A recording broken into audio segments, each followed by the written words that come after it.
Have you been wondering what the book Turning Pro by Pressfield is about but haven't got around to read it? In this video we are going to summarize the book and extract all the core messages. Hey, it's Emma from 5-Minute Summary, where we cover the core messages of books and contents in 5 minutes. If you are new here or find this content valuable, make sure you click that subscribe button, and don't forget to click the like button as well. Let's get into it. What hinders us is that we are living our lives as amateurs. What is this, amateur hour? All you have to do to turn pro is change your mind. We become who we always were but had been afraid to embrace and to live out. Sometimes when we're terrified of embracing our true calling, we'll pursue a shadow calling instead. Becoming a pro, in the end, is nothing grander than growing up. In the shadow life, we live in denial and we act by addiction.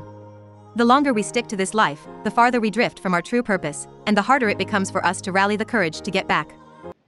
I would say that I'm just drifting here in the pool. Why? Well, it's very comfortable just to drift here. The difference between an amateur and a professional is in their habits. An amateur has amateur habits, a professional has professional habits. When we can't stand the fear, the shame, and the self-reproach that we feel, we obliterate it with an addiction. What you and I are really seeking is our own voice, our own truth, our own authenticity. The amateur fears that if he turns pro and lives out his calling, he will have to live up to who he really is and what he is truly capable of. The amateur has a long list of fears. Near the top are solitude and silence. The amateur fears solitude and silence because she needs to avoid, at all costs, the voice inside her head that would point her toward her calling and her destiny, so she seeks distraction. The force that can save the amateur is awareness, particularly self-awareness. Fear of self-definition is what keeps an amateur and what keeps an addict an addict. What happens when we turn pro is, we finally listen to that still, small voice inside our heads.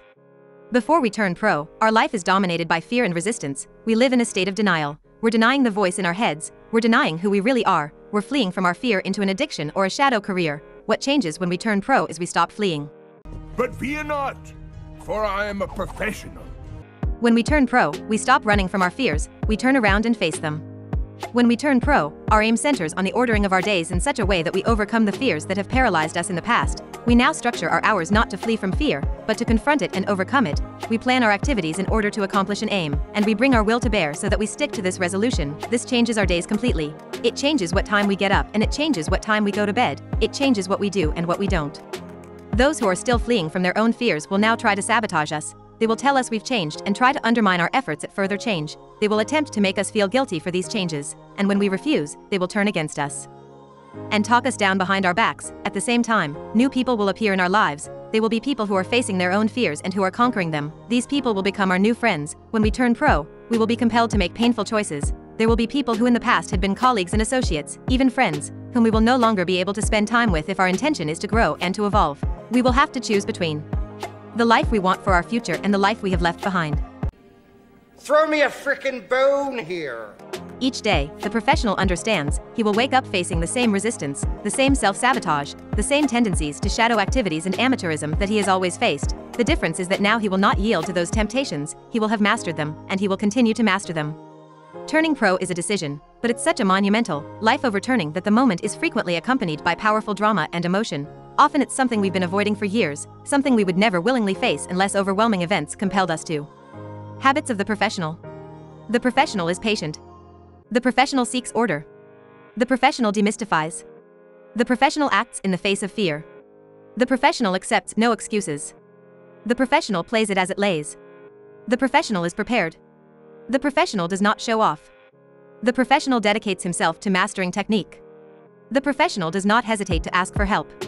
The professional does not take failure or success personally. The professional does not identify with his or her instrument.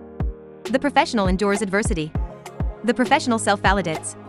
The professional reinvents herself. The professional is recognized by other professionals. 3 key rules for days when resistance is really strong. Take what you can get and stay patient. Play for tomorrow. We're in this for the long haul. I'll stay. If you enjoy this video and find it valuable, click the like button and subscribe to the channel. Make sure to also check out the other videos in the personal development and investing series where you will find more 5-minute summaries of amazing books. I'll see you on the next one.